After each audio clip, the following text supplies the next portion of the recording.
Alkisah di zaman sebuah dinasti kerajaan di Cina, hiduplah seorang kakek tua. Dia sangat miskin. Akan tetapi, raja-raja di istana iri kepada si kakek tua ini. Usut punya usut, irinya para raja dikarenakan si kakek memiliki seekor kuda putih yang sangat indah. Kuda yang seperti ini belum pernah ada sebelumnya.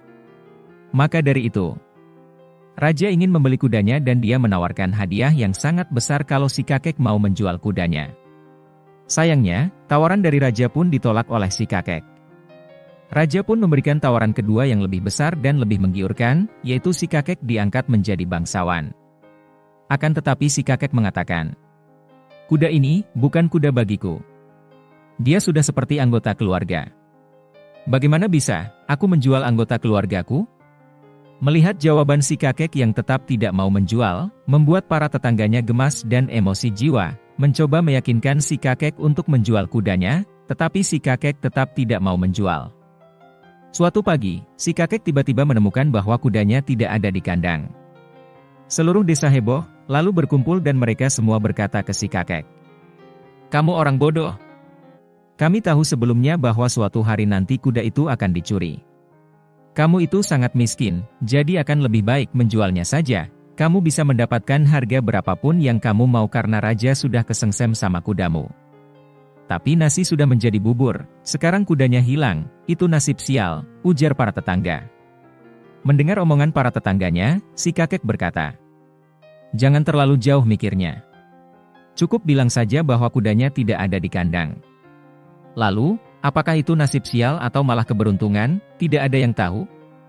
Orang-orang tertawa, karena si kakek tidak mengikuti saran dari mereka, padahal si kakek tinggal selangkah lagi akan hidup dalam kekayaan hanya dengan menjual seekor kuda, tetapi nyatanya si kakek melewatkan momen sekali seumur hidup ini. Waktu demi waktu berlalu. Setelah 15 hari dari kejadian tersebut, tiba-tiba suatu malam, kuda putih itu kembali. Ternyata dia tidak dicuri, dia hanya kabur ke hutan belantara.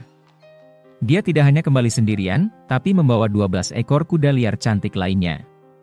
Mengetahui kejadian tersebut, penduduk desa berkumpul lagi dan berkata kepada si kakek, "Wow, ini keberuntungan yang luar biasa." Si kakek berkata, "Lagi-lagi kalian berpikir terlalu jauh. Katakan saja kuda itu kembali dan membawa 12 kuda lainnya. Tetapi, jangan menilai apakah itu keberuntungan atau nasib buruk, karena tidak ada yang tahu." Kali ini orang-orang diam. Mereka tahu jika kuda-kuda cantik yang liar ini dilatih, maka akan menjadi jinak dan bisa dijual dengan harga yang mahal. Si kakek hanya memiliki satu orang anak laki-laki yang masih muda. Anak itu mulai melatih kuda-kuda liar tersebut. Suatu hari saat melatih kudanya, dia terjatuh dan kakinya patah. Orang-orang berkumpul lagi dan mereka langsung memberikan penilaian dengan berkata, "Kasihan sekali, satu-satunya orang yang mengurusmu di hari tua, yaitu putra tunggalmu telah kehilangan kakinya. Ini adalah nasib buruk." Si kakek menjawab, "Jangan terlalu jauh. Katakan saja bahwa anakku telah patah kakinya. Apakah itu nasib buruk atau keberuntungan, tidak ada yang tahu." Kebetulan setelah beberapa minggu setelah itu, kerajaan berperang dengan kerajaan tetangga. Semua pemuda di kota diambil paksa untuk ikut militer masuk tentara, tetapi hanya putra si kakek itu yang tidak ikut karena kakinya patah. Orang-orang kembali berkumpul.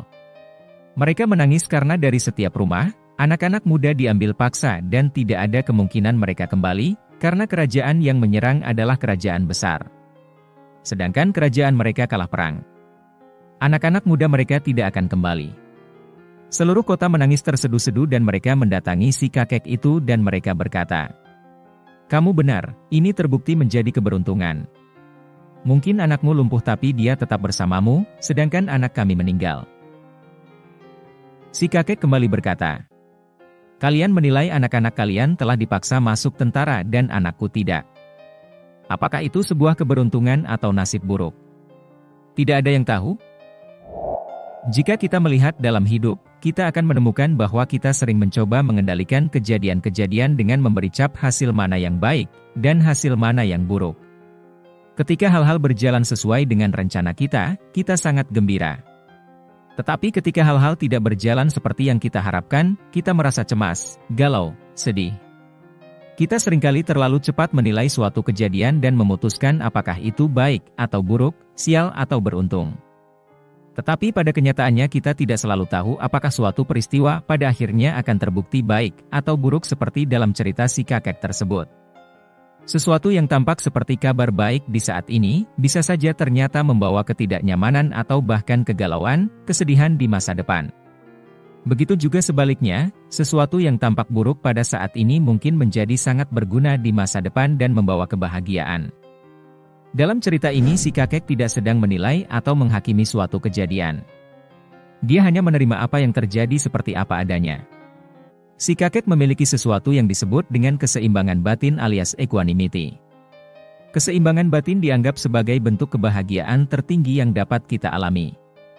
Jadi jika kamu ingin selalu bahagia dalam hidup, maka jangan pernah terlalu cepat menilai apapun, karena apa yang kamu anggap sebagai kesialan hari ini, mungkin besok akan terbukti menjadi keberuntungan bagi kamu.